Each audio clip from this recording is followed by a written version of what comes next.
Hi everyone, today I will present my term paper final report presentation. The topic is mid-block crosswalk safety, a literature review and best safety metric recommendation. First of all, I will give some overview and the motivation of this project. Pedestrians are among the most vulnerable groups on the road, facing a probable high risk of severe injuries. More than 3,400 pedestrians were died in the United States in just the first half of the 2022, marking a 25% increase compared to other types of traffic fatalities. As of September 7, 2023, Florida alone has recorded more than 6,400 crashes involving pedestrians, resulting in 482 deaths. The majority of pedestrian-related crashes take place in uncontrolled locations, and this highlights the need to place signal controls. The objective of this project is to review existing literature on pedestrian safety at mid-blocks and analyze the various surrogate safety measures. Finally, this project will recommend the most effective metric to measure safety at mid-block crosswalks. First of all, we need to understand what are the mid-block signals. There are mainly two types of mid-block traffic control systems: pedestrian hybrid beacon, PSB, rectangular rapid flashing beacon, RRFB. RRFBs are pedestrian activated warning device that feature high-intensity flashing lights to alert the drivers when a pedestrian crossing the road. PSBs, on the other hand, are specially designed for areas where heavy traffic volumes or high-speedy roadways.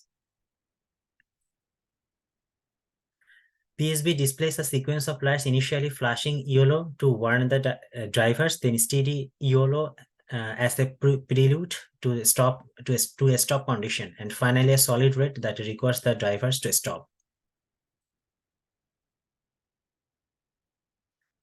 Now the literature review. A large body of research relating to traffic safety, safety measures, and driver behavior towards pedestrians has been concentrated on intersections, but mid-block crossings, which have distinct traffic, road users, and also the environmental attributes, have not been given as much attention. From the literature review, we observed that only among the mid-block crosswalks, most of them are uncontrolled, and very few studies are from PSB and RRB. And most of the literature used pedestrian encroachment time, relative time to collision, spatial gap, temporal gap as safety metrics, and some of them use driver yielding rate, crash severity, and driver speeding behavior. For the modeling purpose, most of the literatures use statistical model, and very few of them use machine learning and extreme value theorems. For data collection purpose, most of the literatures used video data. Just only two of them used two of them used historical data, and two of them used simulation data. Research gap. In the context of mid-block safety concerns, two primary types are identified: pedestrian-vehicle interaction and vehicle-field conflicts. For pedestrian, this study also used different safety metric for these two types of safety. That means pedestrian vehicle interaction and vehicle conflicts. For pedestrian vehicle interaction, Anwar et al. Compares PET, RTTC, spatial gap, temporal gap. The study underscores that RTTC yields more effective results in this assessment. Also, in the study, Power et al. Used temporal gap and spatial gap, but they did not investigate the comparative analysis of these two metrics. To the best of the author's knowledge, there have been no comparative studies of different surrogate safety measures, especially of pedestrian safety.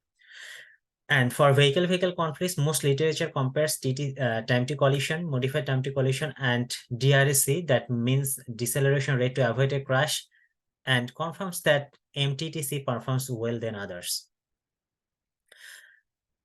Now, for metric selection for pedestrian vehicle interaction, this project also try to prove which metric is the best for measuring the safety for pedestrian vehicle interaction. So this project utilizes a data set taken from 3 different mid blocks: selected three key metrics: PET, RTTC, and temporal gap, as they are mostly used in the previous literatures. Regression analysis was conducted to determine the significance of these variables. It is observed the distribution of PET, RTTC, and temporal gap are positively skewed, which is non-normal distribution. That's why we use log normal regression. And from the table, it suggests that RTTC is effectively capturing the various factors that influence the likelihood and severity of pedestrian vehicle conflicts. And for this model, I used used the explanatory variables: average speed of the vehicle, standard deviation of speed of the vehicle, deceleration rate to avoid a crash, signal activation. That means at the time of vehicle pedestrian interaction, the signal was activated or not. The hourly traffic count, hourly pedestrian count, and pedestrian crossing speed. And it is found that for RTTC, all of the variables were significant. That means that captures all the various factors that influence the severity and safety of pedestrian vehicle interaction. And for the metric selection for vehicle conflicts, as I previously said, that most of them use TTC and MTTC. The main difference of TTC and MTTC, that TTC only consider the relative speed of two vehicles, but for MTTC it use relative velocity as well as the acceleration. That's why it can capture both the speed and acceleration of any vehicles. And the two studies also confirms that MTTC is the most effective metric for analyzing vehicles conflicts. Some studies also try to use deceleration rate to avoid a crash as a metric, but they do not have any concrete proof. To prove this, this study, the study also approaches for machine learning, and used the same data set and same features. And here you can see that the two feature importance from XGBoost and random forest model, and also actually first of all we categorize the TTC and MTTC into two groups. The values that are less than 3.5 seconds are considered as conflicts, and the other are non-conflict. In the figures, it is shown that the most for XGBoost, the most important features are DRSC, hourly traffic average speed vehicle, hourly pedestrian